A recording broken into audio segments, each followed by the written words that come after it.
이제 수능이 2주도 채 남지 않은 그런 시점에 와 있습니다. 그동안 열심히 공부하신 수험생들, 이제 끝까지 남은 시간 동안 동요하지 말고, 또 너무 긴장하지도 말고, 그렇게 흔들림 없이 나머지 시간들을 공부를 해 나가서 수험 당일날 좋은 컨디션으로 이제까지 쌓은 실력 이상의 성적을 거두는, 사이에서는 뭐 운칠기삼이란 말도 하는데 뭐 그 정도는 아닐지라도 여하튼 평소에 잘 풀지 못했던 문제까지도 풀어서 기대 이상의 그런 좋은 성적을 얻는 그런 시험이 되기를 바라고, 그래서 결국은 자기가 원하는 대학 또 원하는 학과에 들어갈 수 있기를 기도합니다. 저도 막내 딸과 엎치락 뒤치락 하면서 몇 개월을 공부를 해왔었는데, 그 사이에서 제가 백병전을 치르듯이 하면서 비유하자면 경험했던 것을 조금 공유를 해보자 여기에 영상을 올렸었는데,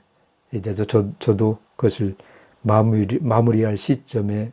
왔습니다. 그래서 인사도 할 겸 이제 그 끝으로 이 수학 문제를 가지고 마무리를 해볼까 생각을 합니다. 수학 문제는 제가 늘 얘기했던 것이, 제가 경험적으로 느낀 것들과 함께 얘기했던 것이,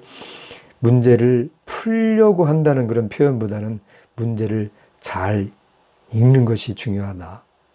잘 읽고 문제를 해석을 해야 된다라는 말씀을 드렸는데, 변함없이 그렇다고 생각을 합니다. 그래서 잘 읽어서 궁극적으로 무엇을 구하라는 거냐, 이런 것을 명확하게 알고 시작을 해야 되고, 그리고 이 문제가 어떤 유형의 문제인가라는 걸 파악하는 것이 굉장히 저는 중요하다고 생각을 합니다. 그래서 이러한 유형의 문제들을 풀 때에 축적해놨던, 경험했던 그런 것들, 경험 베이스에 축적해놨던 것들, 지식 빅스 뿐만 아니라 그런 것들을 잘 끄집어내서 문제를 푸는데 활용하는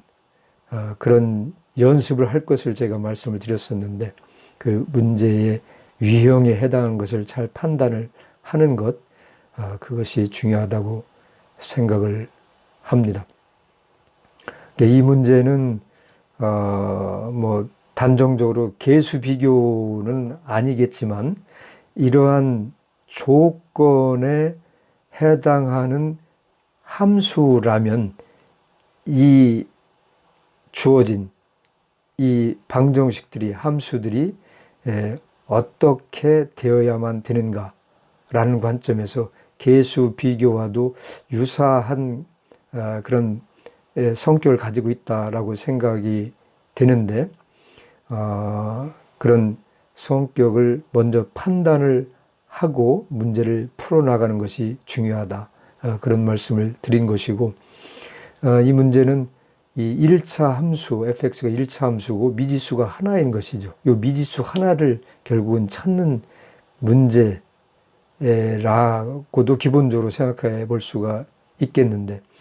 1차 함수와 또 이게 1차 함수와 1차 함수를 곱한 2차 함수를 적분한 거니까 gx가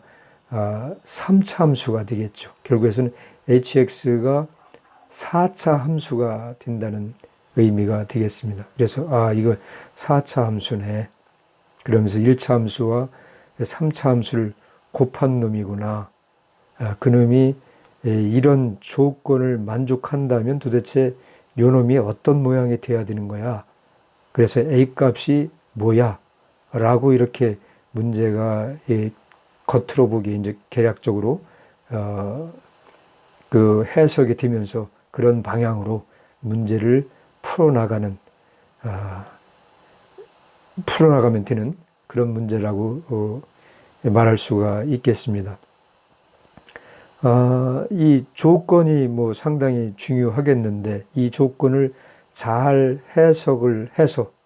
그야말로 해석을 해서 이것이 식으로 함수의 식으로 혹은 완벽하게 그림으로 그래프로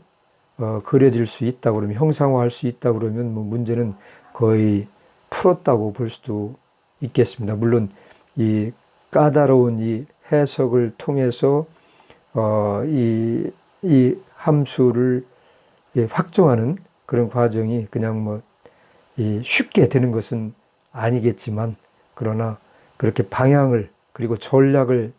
유형에 따라서 전략을 확정한다 그러면 그것은 뭐 거의 문제는 풀었다고 볼 수가 있겠습니다. 이 문제는 크게 보면 두 가지의 그런 길을 생각을 해볼 수가 있겠는데 첫 번째는 요놈이 2차 함수니까 여기에 들어가고 이 2차 함수를 그냥 적분을 해서 이 1차 함수와 3차 함수를 적분을 한 모양을 가지고 이것의 적합한 형태가 어떤 것이며 값이 이때 A가 어느 값이 될 것인가 라는 그런 방법으로 접근해가는 그것도 일종의 이제 전략이겠죠. 그런 방법이 있는가 하면은 그러지 않고 이 fx와 gx라는 함수를 해석을 해서 이 3차 함수와 1차 함수를 각각 해석을 해서 주로 뭐 이거 해석할 것도 없고 이 해석이 되겠는데 이 해석을 통해서 결국은 이 조건을 만족하는 놈이 어떤 것일 것이다 라는 이런 해석적인 방법, 물론 첫 번째 것도 해석이 동원되지 않는 것은 아니지만 그렇게 주로 해석을 통해서 적분을 하지 않고 해서 이 문제에 접근하는 그런 두 가지 방법이 있다고 볼 수가 있겠는데 어떠한 방법을 쓰든지 간에 이 22번답게 시간이 다소 소요가 될 것이고 자기에게 익숙하거나 또는 자신 있거나 하는 그런 방법을 선택해서 풀면 되리라고 생각이 듭니다. 뭐 22번이기 때문에 시간이 다소 걸리는 문제라고 볼 수가 있고 아마 그런 해석적인 방법이거나 또는 그렇게 이제 적분을 해서 나열을 해가면서 하는 방법이거나 시간은 비슷하게 소요가 되지 않을까 그런 생각이 듭니다. 22번이 최근에는 가장 시간이 많이 걸리는 그런 문제들이 출제되는 그런 자리인 것이죠. 여기서 이제 조건이 가나 두 가지가 있는데 중요한 조건이죠. 이것을 적용하지 않으면은 상당히가 아니라 이 문제를 풀 수가 없는 것이 있는데 어떤 hx, 이 4차 함수의 위 어떤 점에서의 접선이 x축이다라고 한 것인데 이것은 하나하나 또는 두 개거나 간에 이게 이 x축과 이렇게 접한다는 뜻이 되는 것이죠. 두 개가 다 접할 수도 있고 모양은 뭐 이렇게 해서 여기에 접할 수도 있고 여러 가지가 있겠는데 또 하나는 이게 뭐 문제에 흔히 나오는 것인데 잘 아시는 것으로 이런 식으로 접하는 것. 그러니까 이게 변곡점이 되는 것이죠. f'x가 빵이고 f2'x도 빵인 그런 점이 존재하는 것이죠. 이런 것이다 라는 것을 의미하는 것인데 뭐 이런 것은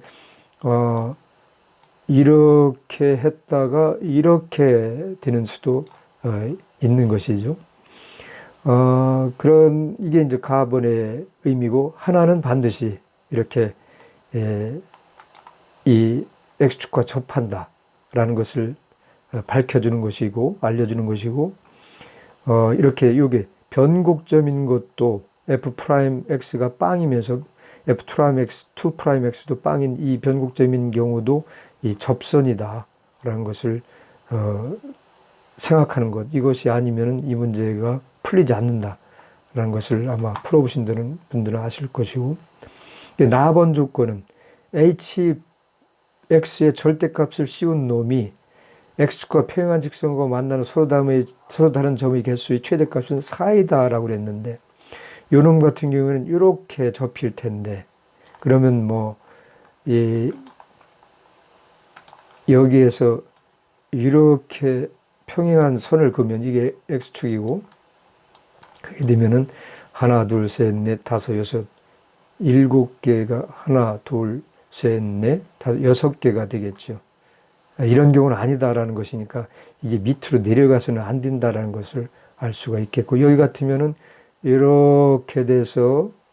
여기 이렇게 그으면은 4개가 되니까 최대 4개니까 될 것이고, 여기도 뭐 당연히 이거는 위에 이 접힌 모양이 이거 그 자체니까 이렇게 4개가 나오니까 이것도 가능한 것이고, 결국은 이놈은 아니고 이런 형태의 것이다 라는 것을 이 가나의 조건이 알려주는 것인데, 이런 조건을 충족시키는 이런 그래프의 함수 중에서 이것이 어떻게 맞아떨어져서 결국은 뭐 답은 하나밖에 안 나올 테니까 이 A 값이 뭐다라고 확정을 해서 결국은 이 H-1의 값을 구하는 이런 문제가 되겠습니다. 그래서 다시 한번 문제를 잘 읽고 무엇을 구하라는 것이다. hx를 확정을 해야 되는 것이죠. 구해내야 되는 것이 결국은 a를 확정을 하라는 그런 문제가 된다라는 것을 생각을 하고 답이 무엇을 구하라는 것이다. 그러면서 이 문제가 어떤 유형의 문제이다. 물론 뭐 4차 함수와 3차 함수의 분석, 해석, 뭐 2차 함수까지 포함이 될 수 있겠죠. 이걸 미분하면 2차 함수가 되니까 그 다항 함수의 1차 함수에서 4차 함수까지의 다항 함수의 특성을 최대한 끌어내서 문제를 해석해가는 그런 문제라고 볼 수가 있겠는데, 그 문제의 그런 유형, 성격을 먼저 판단을 하는 것이고, 만약에 그런 판단이 명확하게 서지 않는다면 문제를 공중에 던져놔서 공중에 좀 머물러 있게 한 다음에 다른 문제를 다 풀고 다시 돌아와서 떨어진 놈을 받아서 다시 해석을 하고, 그때 해석이 되면 풀어나가는 시간이 허용될 때 그런 방법을 쓰는 것이 좋다고 생각을 하고, 특히 이 22번이 최근에 문제에서는 가장 시간이 많이 소요되는 그런 것이니까 그렇게 뒤에 푸는 것이 뭐 유리한 것이다라고 생각이 됩니다. 물론 잘하는 학생 같으면 그런 거에 상관없이 처음부터 쭉 풀어 나가겠지만, 여하튼 이 수학이 굉장히 중요한 과목이죠. 워낙 표준 점수의 그 차이가, 분포가 이게 넓어서 점수 차이가 많이 벌어지는 그런 과목인데, 자신의 실력에 맞게 내가 만점을 맞을 것이냐, 아니면 92점을 맞을 것이냐, 아니면 뭐 84점에서 92점 사이를 맞을 것이냐, 뭐 이런 거에 따라서 이 문제를 확실하게 나는 4개는 틀리겠다, 나는 2개는 틀리겠다라든가, 나는 6개를 틀리겠다든가, 그런 목표를 설정하고 문제를 풀어나가는 것, 아마 대부분 학생들이 그렇게 하지 않을까 생각을 하는데, 그런 가운데 풀고 뭐 행운이 따른다 그러면은 한두 문제를 더 푼다 그러면 기대 이상의 그런 성적을 얻을 수가 있겠죠. 나름대로 그런 전략을, 실제 기출 문제들을 시간을 100분을 정해놓고 풀어가면서 연습을 해두고 가는 것이 저는 필요하다고 생각을 합니다. 이 뭐 옆에 수열 문제가 있는데, 수열 문제는 나열을 해보는 것, 뭐 1부터 15, 뭐 15까지 할 수 있다면 뭐 해보는 것이죠. 예를 들어서 그런 나열을 해봄으로 해서 이 수열이 어떤 수열이냐라는 어떤 규칙을 나름대로 여기에서 표현하지 않은 나열을 해봄으로써 발견해서 문제를 풀어나가는 것이 오히려 쉬운 방법일 수도 있다라는 것도 생각을 해보면서, 특히 이렇게 자연수다, 첫째 항의 자연수다, 이런 말을 잘 유념을 해서 문제를 풀어나가야 된다는 것들, 뭐 당연한 얘기지만 그런 것을 훈련을 한 학생들은 다 뭐 잘 아는 얘기겠지만 그런 걸 다시 한번 얘기해 보고 싶고, 여하튼 다시 한번 이 기대 이상의 성적을 얻는, 그래서 끝까지 흔들리지 않고 자신의 전략을 확실히 한 채 이 마지막 이 두 주 남지 않은 이 시간을 잘 보내서 소기에 바라는 바에 그런 이 합격의 소망을 이루는 수험생이 다 되었으면 좋겠습니다.